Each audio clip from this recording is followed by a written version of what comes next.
Ces affiches colorées, vous les avez sûrement vues. À la télé, dans le métro, sur les réseaux. Shen Yun est partout. Un spectacle décrit comme magique, grandiose, époustouflant. Mais derrière ces couleurs, et les spectateurs éblouis, il y a un vrai sujet de géopolitique. Shen Yun est le spectacle à abattre pour le régime communiste chinois. C'est pour ça qu'il mobilise toutes les ressources de la corruption et de l'influence auprès de médias occidentaux pour tenter de le détruire. En enquêtant, on se rend compte qu'un média américain est le premier relais des efforts de Pékin. C'est le New York Times, un journal historiquement réputé pour son sérieux, mais on découvre en fouillant un petit peu qu'un événement important a eu lieu en 2001 et que depuis ce jour, ces journalistes sont sous le contrôle dès qu'il s'agit de la Chine. Bienvenue sur Ça coule de source. Shen Yun, c'est le spectacle de danse chinoise qui cartonne. Et pourtant, depuis la France, on ne mesure pas vraiment la bataille qui se joue derrière cette production. Une bataille acharnée, mondiale, autour d'un spectacle qui remplit des salles sur les 5 continents. Shen Yun Performing Arts, c'est une troupe artistique basée à New York, fondée en 2006 par des artistes chinois qui ont fui leur pays. Alors, pas pour des raisons politiques au sens classique du terme, mais plutôt pour échapper à une répression religieuse, celle du Falun Gong, une discipline spirituelle fondée sur 3 principes simples. Vérité, bienveillance, tolérance. La plupart des artistes de Shen Yun sont d'ailleurs eux-mêmes pratiquants de cette méthode.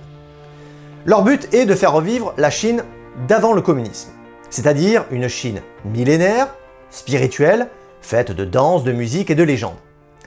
Alors pourquoi le régime chinois vise-t-il spécifiquement Shen Yun?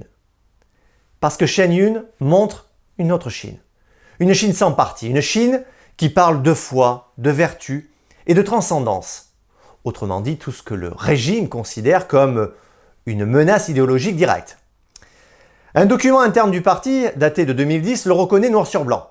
Combattre et supprimer les représentations du spectacle de Shen Yun fait partie intégrante de la lutte actuelle contre le Falun Gong. En somme, Shen Yun est devenu la vitrine artistique du Falun Gong. Une façon de montrer au monde, par la beauté et la culture, ce que le régime chinois s'efforce de cacher. La persécution de millions de pratiquants. Et pour Pékin, ça, c'est insupportable. C'est pour ça que depuis des années, le régime chinois cherche à faire taire Shen Yun. Par la propagande, via des articles de presse. Ils peuvent utiliser aussi des méthodes un petit peu plus, disons, musclées. On parle d'intimidation, de sabotage, bref, des méthodes mafieuses quoi. Et on a des chiffres.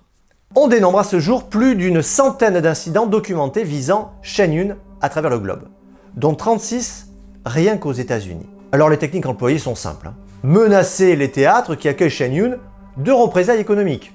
On va aussi surveiller et intimider les proches des artistes. Et enfin, on va jusqu'à saboter les véhicules qui transportent les membres de la troupe. Et, mesdames et messieurs, derrière tout ça, un seul commanditaire, le Parti communiste chinois. Et si ce n'est pas suffisant, ils font de fausses alertes à la bombe, histoire de stopper net le spectacle. Et ça se passe sur toute la planète. Et des fois, malheureusement, ces intimidations fonctionnent. Comme le Théâtre Royal de Madrid, qui avait annulé la représentation en 2019 suite à des menaces. Mais vu maintenant que Shen Yun est connu internationalement, les choses ont changé. Aujourd'hui, les directeurs de théâtre sont au courant de ces basses manœuvres. Et franchement, ça ne prend plus. La preuve, malgré une lettre de 13 pages envoyée par le consulat chinois à une salle de concert en Arkansas pour annuler le spectacle, les responsables ont tenu bon. Un représentant du théâtre a déclaré « Peu importe qui nous menace ou nous fait pression, nous ferons ce que nous jugeons juste ».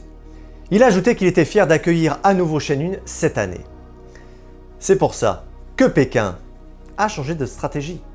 En effet, en octobre 2022, juste avant le 20e congrès du parti, Xi Jinping a tenu une réunion secrète avec ses plus hauts responsables. Le constat est clair.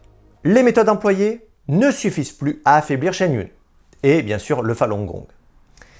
Il faut frapper autrement.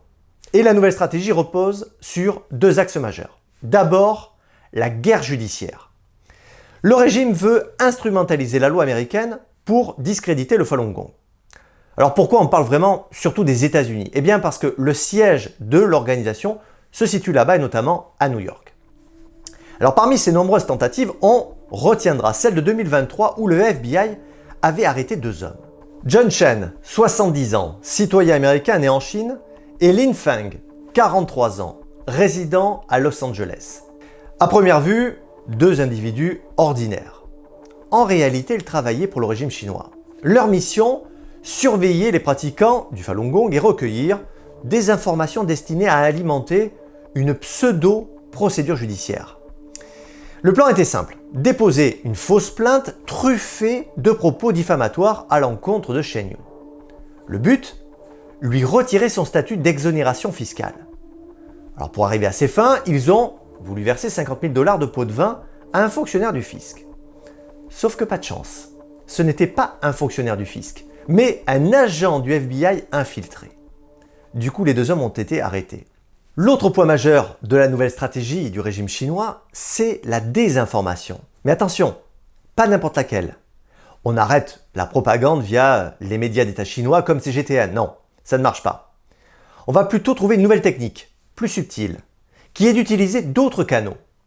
Des canaux qui ont plus de crédibilité à l'international.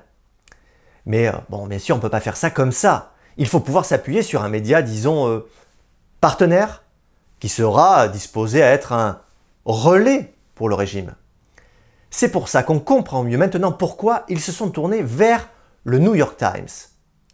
Dans la partie suivante, vous allez découvrir le coup de maître que le régime chinois a réussi avec le grand quotidien new-yorkais. Chers spectateurs, chères spectatrices, ce que vous venez de visionner est une version écourtée de notre émission. Pour voir l'émission complète gratuitement, il vous suffit de cliquer sur le lien Epoch TV juste en dessous de la vidéo. Alors pourquoi ce choix? Eh bien, depuis des années, vous regardez nos programmes et franchement, on vous en remercie. Mais derrière chaque épisode, il y a souvent des bénévoles engagés qui croient à la diversité de l'information et travaillent avec passion.